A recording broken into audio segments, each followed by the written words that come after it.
अब बात दिल्ली की सियासत की, जो हर बदलते दिन के साथ और ज्यादा तल्ख होती जा रही है। आम आदमी पार्टी और भारतीय जनता पार्टी के बीच तकरार बढ़ती जा रही है। सीबीआई ने आज मनीष सिसोदिया के बैंक लॉकर की जांच की, तो दूसरी तरफ दिल्ली विधानसभा के अंदर और बाहर जमकर हंगामा हुआ। आलम यह था कि विधानसभा की कार्रवाई कई बार स्थगित तक करनी पड़ी। ये रिपोर्ट देखिए।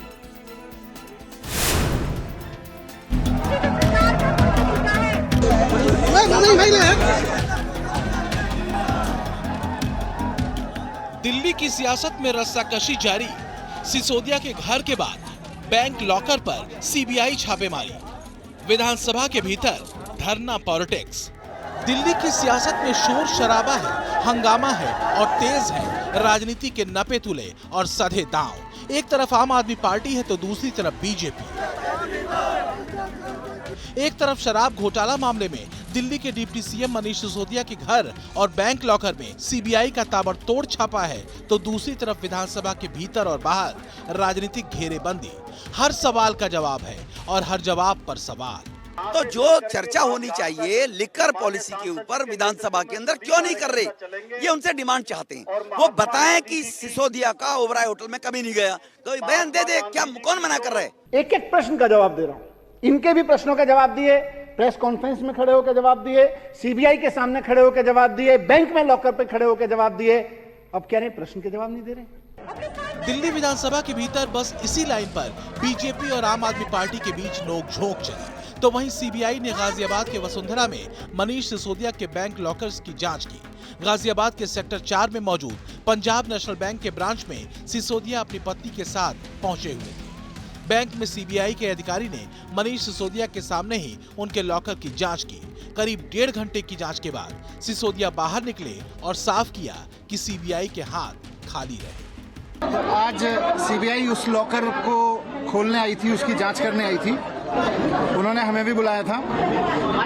लॉकर में भी जैसे मेरे घर में कुछ नहीं मिला, वैसे ही लॉकर में भी कुछ नहीं निकला। मुश्किल से 70-80 हजार रुपए के कुछ बच्चों के, कुछ मेरी पत्नी के ज्वेलरी वगैरह कुछ इस तरह की चीजें हैं। सीबीआई एक्शन में है। वो दिल्ली एक्साइज पॉलिसी में घोटाले की जांच कर रही है और सिसोदिया इसी जांच पर सवाल खड़े कर रहे हैं, खुद को पाक साफ बताते हुए। लगभग 1.5 घंटे मनीष सिसोदिया और उनकी पत्नी के साथ सीबीआई की टीम बैंक के अंदर मौजूद रही और उस दौरान उनका लॉकर खुलवाया गया और लॉकर के अंदर से तकरीबन 70 से 80 हजार रुपए की ज्वेलरी निकली। ये खुद मनीष सिसोदिया ने मीडिया से बताया। दिल्ली की सारी सियासत सवालों के जरिए चल रही है। विपक्ष के विधायकों का आरोप है कि सरकार शराब नीति और भ्रष्टाचार के मुद्दों पर चर्चा करना ही नहीं चाहती। उनका कहना है कि पिछले 2 बार से विपक्ष की आवाज दबाते हुए उन्हें मार्शल आउट कर दिया जा रहा है। मंगलवार को दिल्ली विधानसभा में भारी हंगामा हुआ, जिसकी वजह से विधानसभा की कार्यवाही कई बार स्थगित की गई। दिल्ली सरकार दिल्ली के स्कूल और शिक्षा व्यवस्था को लेकर अपनी पीठ थपथपाती रही है, लेकिन बीजेपी अब इस मॉडल और व्यवस्था पर सवाल खड़े कर रही है। आम आदमी पार्टी के सरकार में न तो खजाना सुरक्षित है और न ही दिल्ली के स्कूलों में पढ़ने वाले बच्चे सुरक्षित हैं। अभी तो शराब घोटाले की जांच चल ही रही है।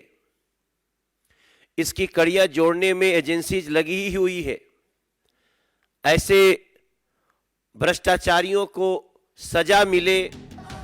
आबकारी घोटाले को लेकर बीजेपी आक्रामक है और अपने सवाल लिए बैठी है, तो दूसरी तरफ आम आदमी पार्टी भी लगातार फॉरवर्ड खेल रही है और उसके निशाने पर बीजेपी के साथ ही दिल्ली के लेफ्टिनेंट गवर्नर भी है। तो दोनों तरफ से तीर बराबर चल रहे हैं।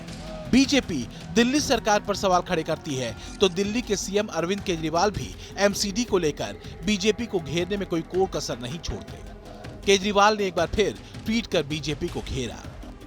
सियासत की ढाई घर की चाल बीजेपी और आम आदमी पार्टी दोनों की तरफ से चली जा रही है। दिल्ली की सियासत में सवालों का कोहराम है और फिलहाल एक्साइज घोटाले को लेकर वार पलटवार की रणनीति में सियासत सध रही है। Team news nation.